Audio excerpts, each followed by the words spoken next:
Hey guys, welcome back to Dad's Views. We've got a great one today. We're going to run down, in my opinion, the worst to best live action Star Wars movies. So today we're only looking at the cinematic live action movie releases.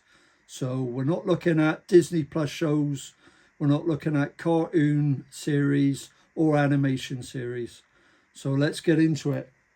From worst to best. Where to begin? Well, here we go. The worst movie that Disney made, The Rise of Skywalker.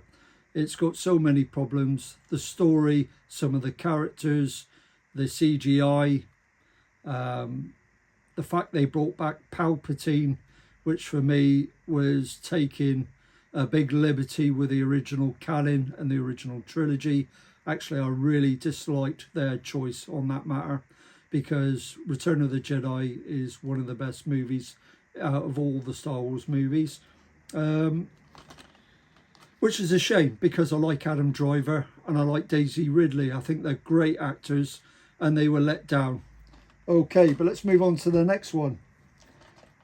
Not so bad as the first one, but here we go again. Another Disney movie, The Last Jedi. Again, it suffers for the same problems as Rise of the Skywalker. The story arc, the narrative, the basically the destruction of the original canon from the original two trilogies really upset me. Nevertheless, it's a Star Wars movie. Number 9 on my list, we have Solo. Okay, for me, it's not as good as my movies above it, but I do like this movie. I don't think it got enough credit. I thought the actors did a good job. However, it's not quite up there with some of the other movies. But as a standalone Star Wars take of a young Han Solo, I thought it deserved better credit. I didn't dislike it. Let's put it that way. Okay. And here we go, back to Disney. The Force Awakens. This is where the rot set in.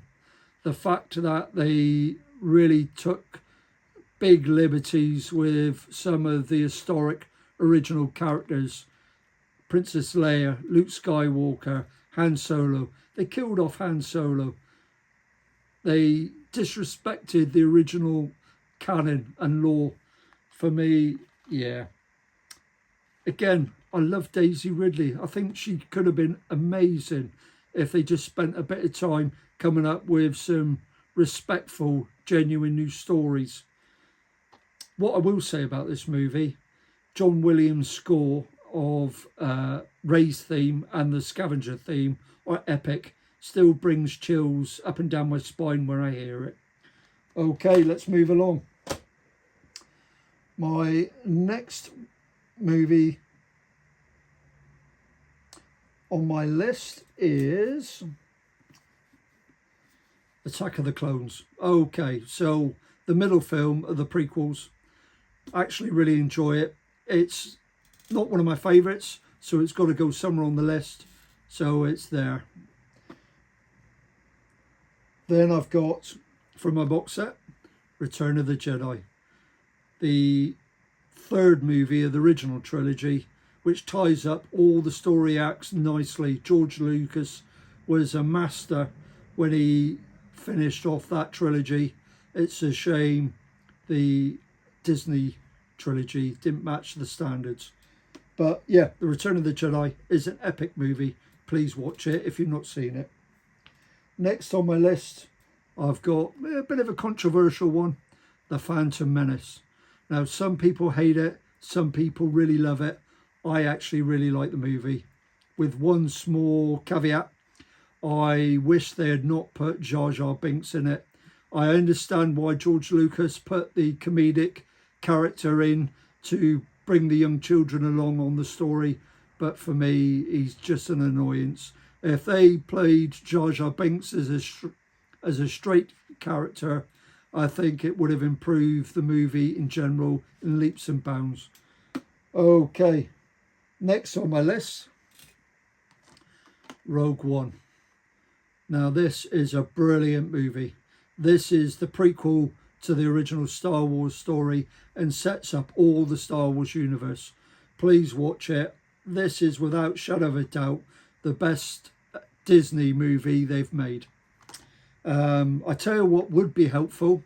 I don't normally plug Disney Plus, but please watch the 2 seasons of Andor, because this movie will make a lot more sense.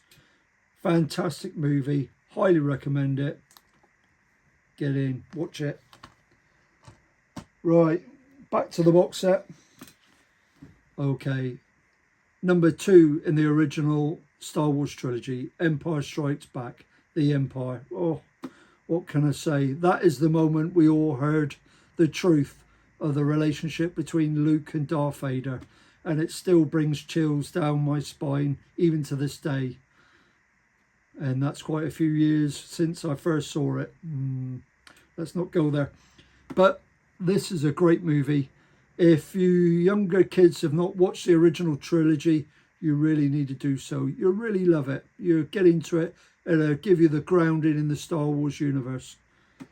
My next choice is actually Star Wars 3, The Revenge of the Sith. For me, this is an epic story. I really like the whole dynamics between Obi-Wan Kenobi and Anakin Skywalker, who later becomes, turns to the dark side. I think the actors in the movie are brilliant. We've got an amazing performance by Christopher Lee. We've got Ewan McGregor. We've got Hayden Christensen. The list goes on. For me, it's a top tier Star Wars movie, a real banger. Right, for my number 1 favourite Star Wars movie of all time, I'm going to say the 1977 version of Star Wars, the OG.